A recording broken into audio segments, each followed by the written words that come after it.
कौन करना चाहता है बैन? क्या सच में आरएसएस पर लगेगा प्रतिबंध?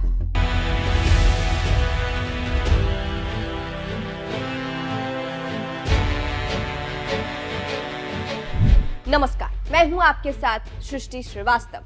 आरएसएस एक बहुत बड़ा संगठन है जिसकी शाखाएं दुनिया भर में फैली हुई है और बीजेपी जैसे बड़ी पार्टी के दिग्गज नेता आरएसएस से ही निकले हैं। लेकिन इतने बड़े संगठन को बैन करने की जुर्रत कौन कर सकता है? कौन आरएसएस पर प्रतिबंध लगाने की मांग उठा रहा है? इस खबर से इस वक्त हर कोई हैरान है और भारत देश में हड़कंप मच गया है। चलिए आपको भी बताते हैं पूरी खबर के बारे में।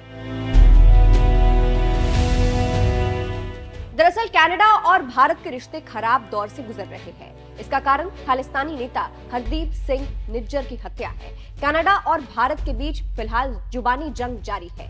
कनाडा भारत पर लगातार आरोप लगा रहा है, लेकिन अब मामला बहुत ज्यादा बढ़ गया है क्योंकि कनाडा से आरएसएस को बैन करने की मांग उठ रही है। आरएसएस को कौन करना चाहता है बैन?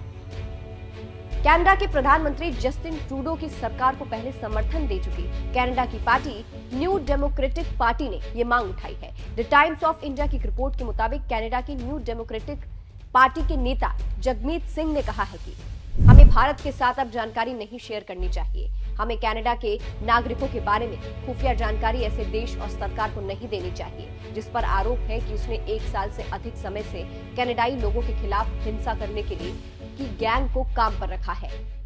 आगे एनडीपी नेता ने कहा, आरएसएस हिंसक चरमपंथी रूप से जाने जाने वाला दक्षिणपंथी संगठन है। ये बहुत ही विभाजनकारी है और इसकी शाखाएं कनाडा सहित पूरी दुनिया भर में फैली हुई है। इसे प्रतिबंधित किया जाना चाहिए, इसे बैन कर देना चाहिए। अब एनडीपी की इस मांग से बवाल मच गया है। पूरे भारत देश में कई सवाल उठ रहे हैं क्योंकि आरएसएस बहुत बड़ा संगठन है। ऐसे में कई सवाल भी उठ रहे हैं। सवाल कि आरएसएस पर बैन लगेगा। इसके अलावा कहा जा रहा है कि राष्ट्रीय स्वयंसेवक संघ के प्रमुख मोहन भागवत इससे गुस्से में आ सकते हैं और उनका जवाब क्या होगा ये भी देखना दिलचस्प होगा। कौन है जगमीत सिंह? अब जिन्होंने आरएसएस को बैन करने की मांग उठाई है उनके बारे में भी जान लीजिए। जगमीत सिंह कनाडा के एक सक्रिय राजनेता है। जगमीत सिंह एनडीपी पार्टी के नेता है। 2011 में जगमीत सिंह ने राजनीति में कदम रखा था। जस्टिन ट्रूडो की सरकार में जगमीत सिंह की बड़ी भूमिका रही है। 4 सितंबर 2024 को ट्रूडो सरकार को उन्होंने अपना समर्थन देने से इनकार कर दिया था। तब जगमीत सिंह की वजह से ट्रूडो टेंशन में भी आ गए थे। क्या है भारत कनाडा का विवाद? अब आपको मामला भी समझा देते हैं कि सारा किस्सा शुरू कहां से हुआ। मीडिया रिपोर्ट्स के मुताबिक खालिस्तानी आतंकी हरदीप सिंह निज्जर की हत्या हो गई थी, जिसके बाद खूब बवाल मचा था। कनाडा ने इस हत्याकांड को लेकर कनाडा में रह रहे भारत के कुछ लोगों पर आरोप लगाया था। जागरण की एक रिपोर्ट के मुताबिक हत्या की जांच में भारतीय उच्चायुक्त संजय कुमार वर्मा का नाम बतौर पर्सन ऑफ इंटरेस्ट में शामिल हुआ था, जिसका अर्थ होता है पुलिस को लगता है कि वो किसी अपराध में शामिल हो सकते हैं।